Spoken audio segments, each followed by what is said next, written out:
Hello, everyone. This is Tin Man Lee here. I haven't been going live for a long time, so I uh, just wanted to say hi to you guys as I'm getting super excited that our group. Oh, sorry, I should look at the camera here. As our group is going to grow to 10,000 people, 10,000 members, probably by today. So I still have probably about 100 people requesting to join the group. So once I click approve, then it will be 10,000 people, which is pretty amazing because, well, I mean, it was just by accident that I started this group back in December, and turned out that our group has been super active. Thanks to you guys. There are many wonderful photographers who have been posting really great photos, and we have some amazing discussion and comments, and really grateful that all of you guys are being professional and being very nice and constructive, giving constructive feedback to everybody. So it's great. So thanks to you all. So let me see if if the live is happening. Let me see. There are some people actually looking at me, so that's good. So I guess it's good. So with that said, today's topic is how to take photos that move people. So let me see. How do I see if there are any comments? Hey, Ole, right? Ole is how you pronounce your word. Hey, Karen. So we have some people here. So after this talk, I'm gonna have my dinner. So things have been pretty okay for me. I finally recovered from my fever and tested negative for COVID. But I have been having some canker sore in my mouth. I guess it's just too stressed lately. I don't know why. I gotta have some more sleep. But anyway, so I want to share with you something that I recently found. I watched a YouTube video recently. Unfortunately, the video is in Chinese, so it's kind of difficult to share with you guys. But that video is really completely unrelated to photography. But after I listened to it, after I watched it, and after I thought about it, I think it can be really helpful for us to transform our photography. So I want to share with you guys on this. But before I do that, let me share with you a story that I heard from that YouTube video. So the story started with they said many years ago there were a group of monkeys in Japan. They live in a small island there, and so these monkeys, right? They live near the ocean, and I think they are wild.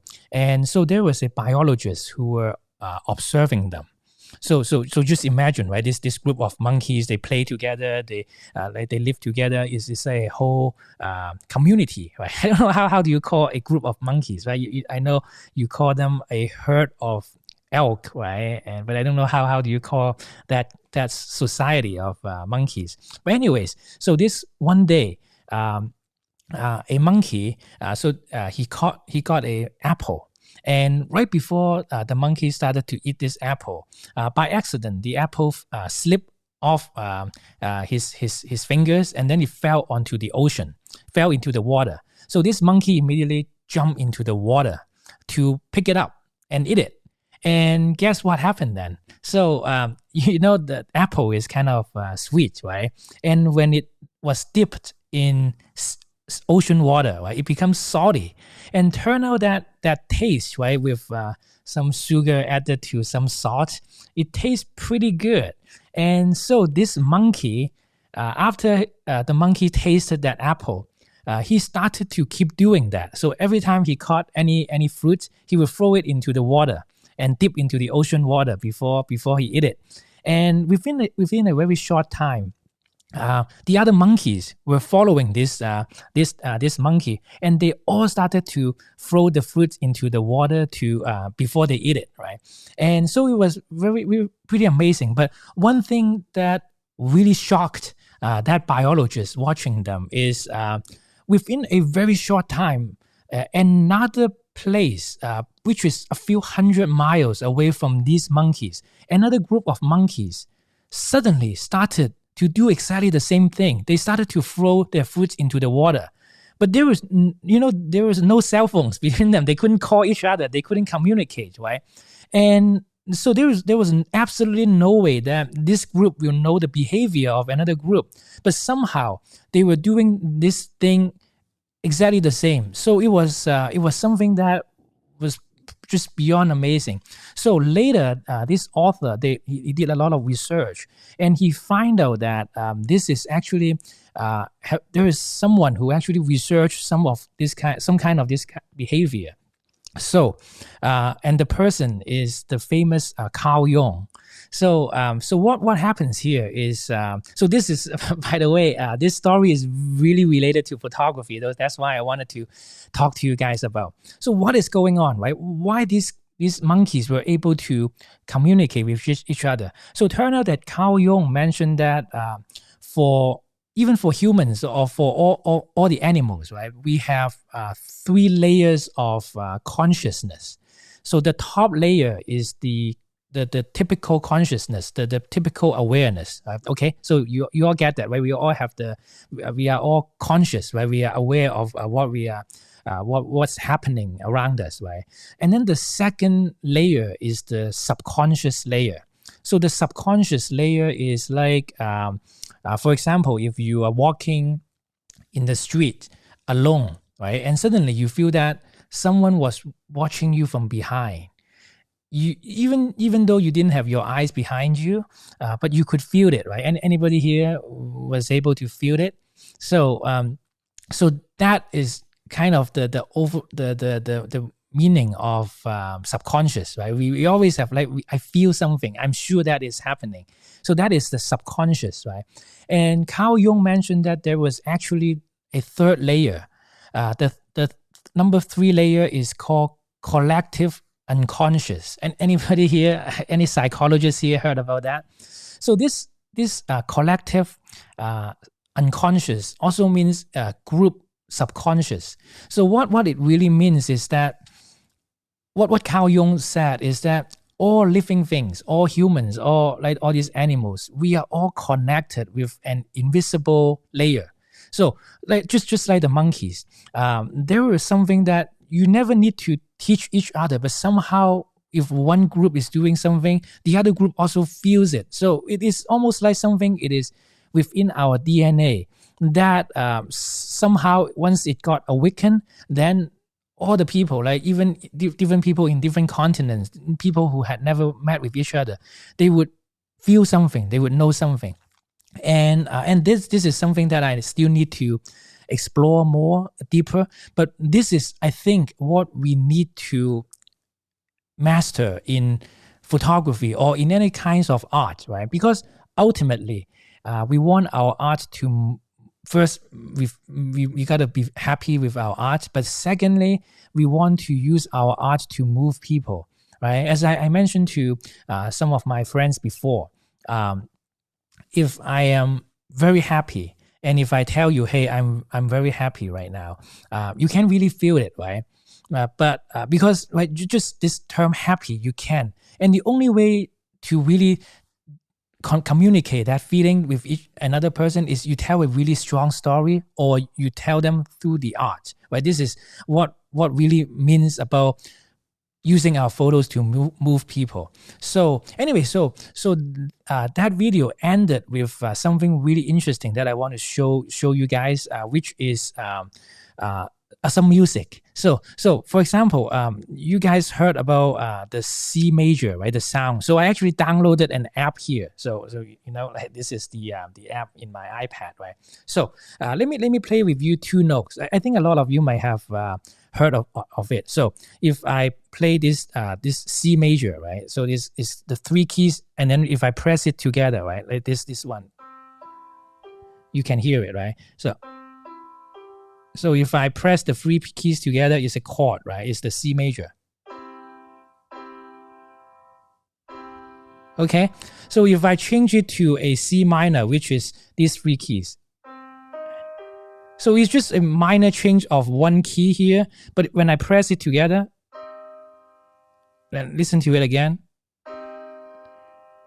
So basically the experiment was that even if you don't know music, even if you have never heard piano before, but when you heard the C minor here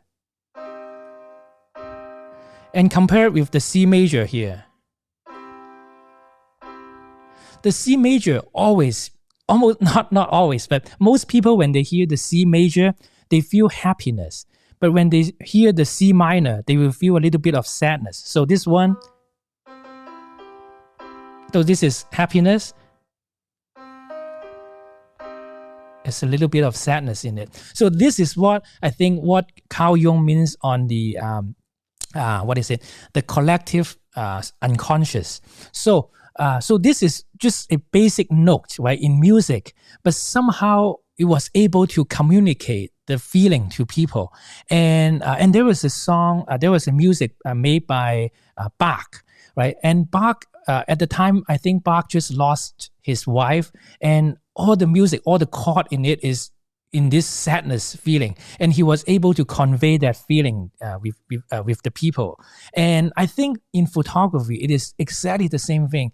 When I first started photography, all I was thinking about was how to nail the shot, right? How to get a sharp photo, right? If a hawk is showing up, if it's an owl showing up, I just want to look for the owl, and then just as long as I get a okay background, I would just try to get it in flight and sharp photos, and maybe I will be happy after I got a sharp photo. But after a while, the photo just get boring, and when I show it to people, nobody is gonna feel anything. And that's how I really started to explore about this deeper meaning, about how to take a photo that move people. And I think this music chord, the C major and C minor example, and how these monkeys were able to communicate with two different islands, I think it is the key of how we should do photography, which is to find out the equivalent chord in photography. What are the chord? What are the language? Basically, the language of music and language of photography.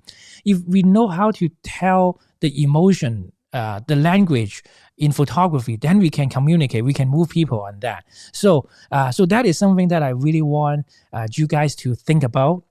Like, what is in your photo? What are the ingredients in your photo that can make people laugh and cry?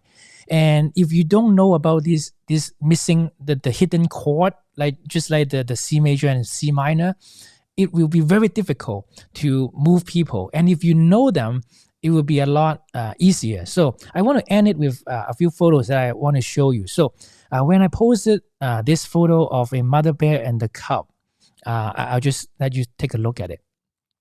So this is a photo that I posted some years ago. It's a black and white photo. And I wonder if you can tell me what do you feel when you look at this photo? It's a cub touching the face of a mother bear, right? And what do you feel, right? And so you got that. And then I want to show you another photo. This photo right here. So also a mother bear with two cubs. And what do you feel when you look at this photo right here? So that's what I wanted to show you, comparing this one, a polar bear, with this one, right? What are the ingredients? What are the missing chord? The C minor and the C major, right? So this one is if I play this chord here with this music, right? And if I go to this one and then I play this chord, right? This may be the equivalent of this missing link about photography. Anyways, I hope you guys don't think I'm crazy, but so far I have been having a lot of fun trying to really explore all these hidden chord in photography. And I think only by understanding this kind of language of photography, the lights and everything, but it is not just about the lights, not just about the expression, not just about the sharpness and all the color correctness, like the color cast and all these things. Is a lot deeper than that. is deeper than just one note, right? Once you combine these few notes, right, then it is all the difference. So I hope that you guys enjoy this. And some of you asked me if when I'm gonna get my backlit photo webinar ready. Well, come on, I've been very sick, so I haven't been really getting ready for that, but I've been working on it. And I think I should really extend more than just backlit photography. It should be how photos can how to create an impactful photo. How do you move people? How do you create photo that is impactful, not just about sharpness? So I'm working on that right now, and I'm actually quite almost ready. I already have like the whole blueprint of how to go on the webinar. So probably I don't know, maybe by the end of this week or early next week, I'm gonna have that webinar.